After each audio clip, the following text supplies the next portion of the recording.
পানীত খেলা এবিধ বিশেষ বল খেল অসমত প্ৰথমবাৰৰ বাবে যোৰহাট সুইমিং সোসাইটিত অনুষ্ঠিত হৈছে ৰাজ্যিক প্ৰাইজমানি আন্তঃ ক্লাব ৱাটাৰ পলো প্ৰতিযোগিতা 1987 চনতে আৰম্ভ হোৱা যোৰহাট সুইমিং সোসাইটিয়ে 2026 বৰ্ষত সম্পূৰ্ণ কৰিলে সফলতাৰ 40টা বছৰ প্ৰতিষ্ঠা দিৱস উপলক্ষে প্ৰথমবাৰৰ বাবে আয়োজন কৰা ৰাজ্যিক পৰ্যায়ত আন্তঃ ক্লাব ৱাটাৰ পলো প্ৰতিযোগিতাত ভাগ ললে অসমৰ বিভিন্ন প্ৰান্তৰ ছোৱালীৰ 3টা আৰু ল'ৰাৰ 7টা দলে যোৰহাট সুইমিং সোসাইটি 1987 চনৰ 24 মাৰ্চত আমাৰ এখন পূৰ্ণাংগ কমিটি গঠনেৰে যোৰহাট সুইমিং সোসাইটি গঠন হৈছিল 40 সংখ্যক প্ৰতিষ্ঠা দিৱসৰ প্ৰথমবাৰৰ কাৰণে অসম ৰাজ্যিক আন্তঃ ক্লাব প্ৰাইজমানি প্ৰতিযোগিতা আয়োজন কৰিছিল যোৰহাটত অনুষ্ঠিত এই ৱাটাৰ পলো প্ৰতিযোগিতাখন অসম সুইমিং এছ'চিয়েশ্যনৰ স্বীকৃতিপ্ৰাপ্ত ৰাষ্ট্ৰীয় আন্তঃৰাষ্ট্ৰীয় পৰ্যায়ত অসমৰ বহু সাঁতোৰবিদে সফলতা লাভ কৰাৰ পাছত শেহতীয়াকৈ ৱাটাৰ পলোৰ দলো অসমত গঠিত হৈছে ৱাটাৰ পলো আৰু ডাইভিঙৰ ক্ষেত্ৰতো অসমৰ খেলুৱৈসকলে অৰ্জন কৰিছে সফলতা যোৰহাটত অনুষ্ঠিত আন্তঃ ক্লাব ৱাটাৰ পলো প্ৰতিযোগিতাখনে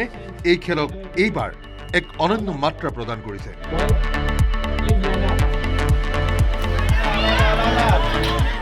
আমাৰ আসাম সুইমিং এছ'চিয়েশ্যনৰ সম্পূৰ্ণ স্বীকৃতিপ্ৰাপ্ত আজি এই গেমখন আৰু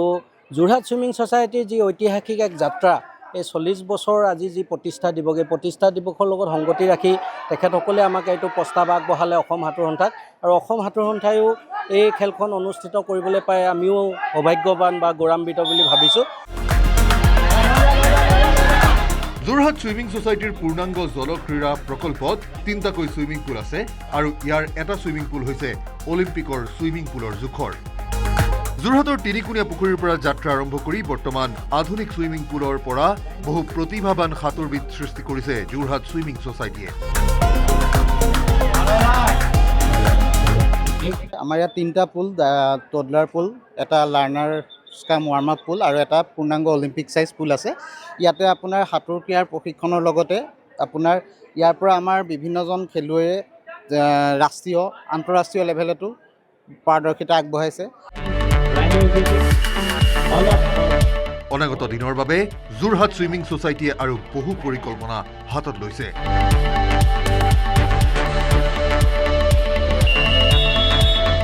যোৰহাটৰ পৰা Gautam Bora report news 18 Assam north east